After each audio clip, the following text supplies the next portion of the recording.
Hello friends, welcome அவர் vlog channel. எப்பவுமே எங்கள் ஆஃபீஸில் ஸ்நாக்ஸ் வெளியே வாங்கி தான் சாப்பிடுவோம். இன்னைக்கு ஒரு சேஞ்சுக்கு ஏன் ஆஃபீஸில் ஏதாவது பண்ணக்கூடாது அப்படின்னு நாங்கள் யோசிச்சோம். யோசிச்ச கையோடு அப்படியே கிச்சன் பக்கம் போய் பார்க்கும்போது தான் தெரிஞ்சது பச்சை பயிர் இருந்தது. உடனே கையோட ஊற வச்சுட்டேன். ஸோ நல்லா ஊறினதுக்கு அப்புறமா அதை அப்படியே தண்ணியில் வேக வச்சுட்டேன் உப்பு போட்டு. ஸோ நல்லா வெந்துருச்சுங்க. வெந்ததை எடுத்து எண்ணெய், கடுகு, காஞ்ச மிளகாலாம் போட்டு ஃபர்ஸ்ட் தாளிச்சு எடுத்துக்கிட்டேன். அதுக்கப்புறமா தக்காளி, வெங்காயம், கொத்தமல்லி, புதினா, கேரட், பச்சை மிளகா, அப்புறம் லாஸ்ட்டாக லெமனை பிழிஞ்சு விட்டோம். மாங்காய் இருந்திருந்தா மாங்காய் போட்டிருப்போம். மாங்காய் கிடைக்காதனால போடல. அப்புறம் வடிவேல் சொல்ற மாதிரி அப்படி ஒரு குலுக்கு இப்படி ஒரு குலுக்கு குலுக்கி எல்லாருக்குமே சூப்பரா பரிமாறணும். டேஸ்டும் சும்மா வேற லெவல்ல இருந்துச்சுங்க. நீங்களும் வேணா ட்ரை பண்ணுங்க. உங்க ஆபீஸ்ல இந்த மாதிரி எல்லாம் நடந்திருக்கா அப்படின்றத மறக்காம கமெண்ட் பாக்ஸ்ல கமெண்ட் பண்ணுங்க. சோ நீங்க பச்சை பயிரை எப்படி எல்லாம் சாப்பிட்டிருக்கீங்க அப்படின்றத கமெண்ட் பாக்ஸ்ல கமெண்ட் பண்ணிட்டு போங்க. ஸோ லாஸ்டா ஒரு சம்பவம் பண்ணுங்க.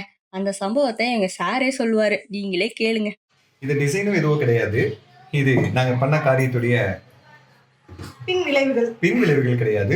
வீர தழும்பு இதெல்லாம் வேற ஒண்ணும் இல்லைங்க. அடுப்புல கொஞ்ச நேரம் வேக விட்டுட்டு எடிட்டிங்ல 2 போட்டோஸ் இருக்கு, அதை போய் முடிச்சுட்டு வந்துடலாமே போறதுக்குள்ள பயப்புல கருக்கிட்டாப்ல. அதனாலதான்.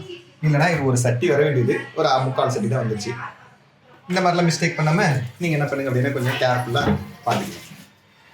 ஹலோ ஃப்ரெண்ட்ஸ், என்னடா இவ போனவ மறுபடியும் வந்துட்டாலும் தானே பாக்குறீங்க. ஒரு சின்ன ரிக்வெஸ்ட், இனிமே இந்த vlog சேனல்ல எங்க ஆஃபீஸ் ஷூட்டிங் ஸ்பாட்ல நடக்கக்கூடிய ஃபன்ஸ் எல்லாத்தையுமே நாங்க vlog-ஆ எடுத்து போடலான்னு இருக்கோம். ஸோ ப்ளீஸ் சப்போர்ட் பண்ணுங்க, லைக் பண்ணுங்க, ஷேர் பண்ணுங்க, மறக்காம சப்ஸ்கிரைப் பண்ணி வச்சுக்கோங்க. அப்பதான் இனிமே போட போற வீடியோஸ் எல்லாமே உங்களால ரெகுலரா பார்க்க முடியும். தேங்க்யூ.